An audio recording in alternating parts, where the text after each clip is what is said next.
मिलेगा, क्योंकि पुरुष लोग विदेश में रहते थे तो मीट मछली उनका प्रतिदिन होता था, शराब पीना।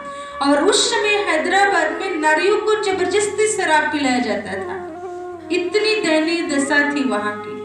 लेकिन जो माताएं बहनें इस ज्ञान में आती थी ना, उस तुरंत अपने जीवन को सादगी पूर्ण बिताने लगी।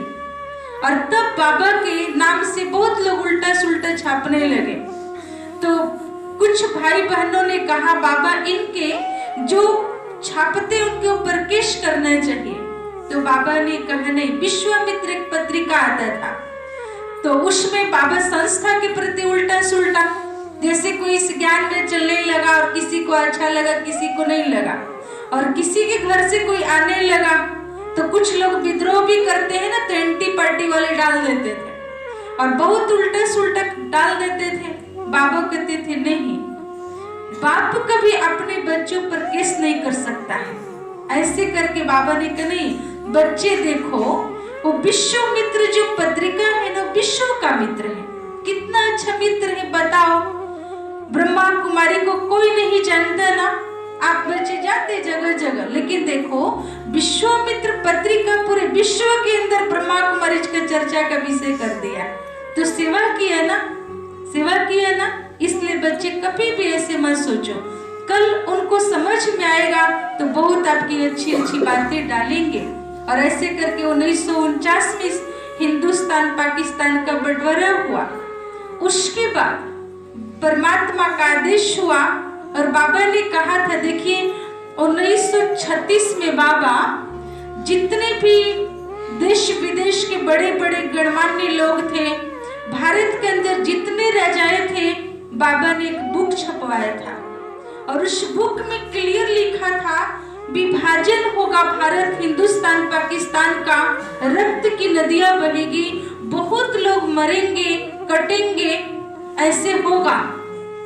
और उस समय लोगों ने क्या सोचा, अरे लखीराज बाबा भगवान आया उनके तन इसलिए अफवाह फैला रहे हैं।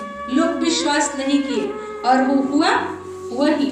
तो जब हिंदुस्तान पाकिस्तान की बात रक्त की नदी बही, उस समय मन में आ गया कि जो ओम मंडली से जो बुक मिली थी ना दादा लेखराज बाबा की, वो सत्य बातें थी, लेकिन हम लोग उसको हल्का से उठाए। और जब हिंदुस्तान पाकिस्तान का बंटवारा हुआ तब बाबा शिव बाबा का आदेश हुआ कि संस्था को ओम मंडली को भारत में ले जाना चाहिए, क्योंकि भविष्य में भारत ही हमारा विश्व गुरु बनेगा। तो अरावली पर्वत माउंट आबू जो ब्रह्मा कुमारी का मुख्यालय है, पांडव भवन जो अरावली पर्वत में बसा हुआ एक छोटा सा गांव है। अगर कहते अगर धरती पर स्वर्ग देखना है तो माउंट आबू देखिए।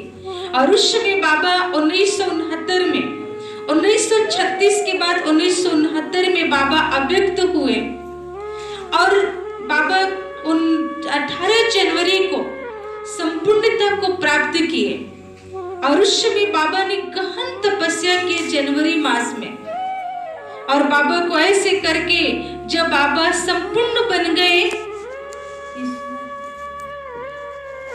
एक संदेशी दादी थी, तो बाबा ने उनको संदेश में भेजा, बच्ची जाओ संदेश में देखो जो नीचे वाला, ऊपर जाओ। तो गई ऊपर में संदेश में, तो देख रही कि नीचे जो ब्रह्मा बाबा है ना, ऊपर में ऐसे ही एक ब्रह्मा बाबा है, लेकिन उस बाबा के अंदर बहुत लाइट है, बहुत लाइट है।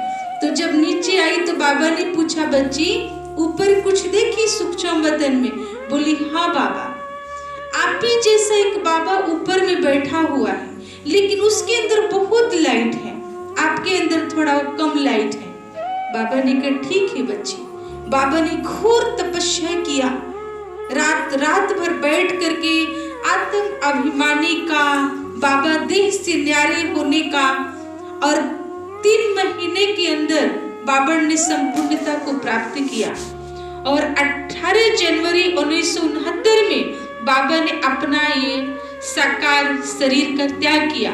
और बाबा जब साकार शरीर का त्याग किए तो दादी प्रकाशमणि जो कि 14 वर्ष की कन्या उस संस्था में आई हुई थी, और बाबा ने पहली संस्था की मुख्य प्रशासक याचिका थी जगदम्बा सरस्वती, जो आप लोग उस कोने पर फोटो देख रहे हैं।